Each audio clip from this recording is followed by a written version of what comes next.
Bonsoir à tous et bienvenue dans le Flash Info.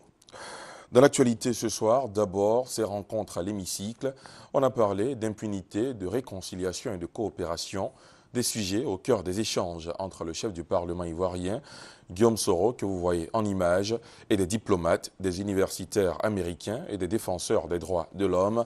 Vous aurez les précisions dans la grande édition. Après avoir servi en Côte d'Ivoire sous plusieurs casquettes depuis quelques années, le coordinateur du système des Nations Unies, Ndola Mongokwe, fait bientôt ses adieux au pays.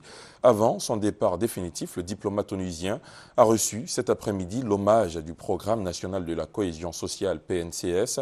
La directrice coordinatrice, professeure Kone Mariatou, a dit sa tristesse de savoir que Ndola Mongokwe, soutien de son institution, quitte le pays. Elle a en outre fait le bilan d'activité du programme.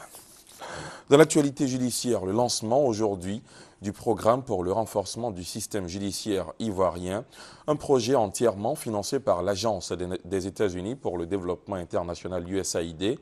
Il est mis en œuvre par Tetra Tech DPK. C'est le résultat d'un accord de coopération entre Abidjan et Washington.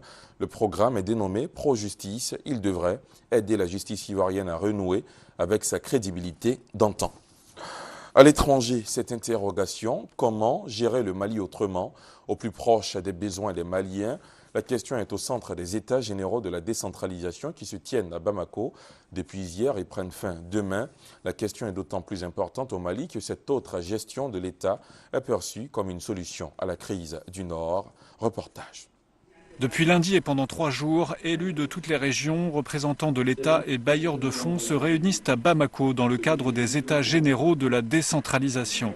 Premières assises du genre depuis le conflit au Nord Mali, elles ont pour objectif de promouvoir un développement économique régional, particulièrement dans les zones désertiques où les infrastructures de base sont déficientes, voire inexistantes.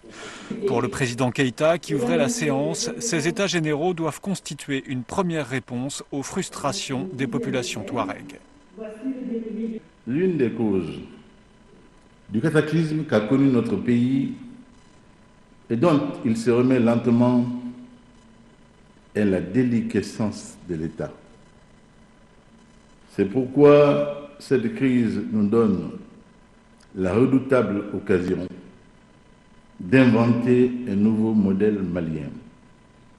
La vision du président est celle d'un État fort, ce qui n'est pas incompatible selon lui avec des collectivités locales fortes.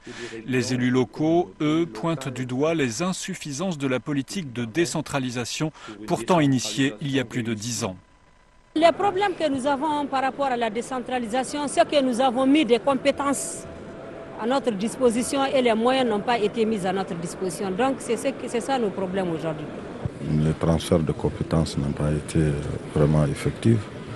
Donc vraiment on a pu faire quand même ce qu'on a pu faire avec les ressources mobilisables de la commune. Les rebelles touaregs ne participent pas à cette rencontre, même si plusieurs élus ayant soutenu leur position sont présents. Dans un communiqué, le MNLA affirme privilégier les négociations pour une solution durable à la crise.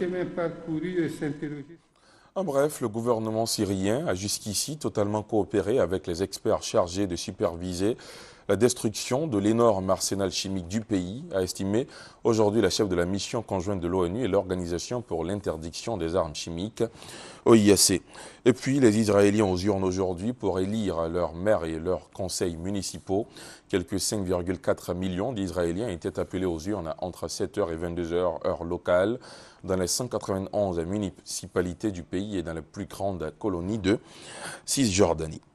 Fin de ce Flash Info, merci de l'avoir suivi. Prochain rendez-vous avec l'information à 20h. À tout à l'heure.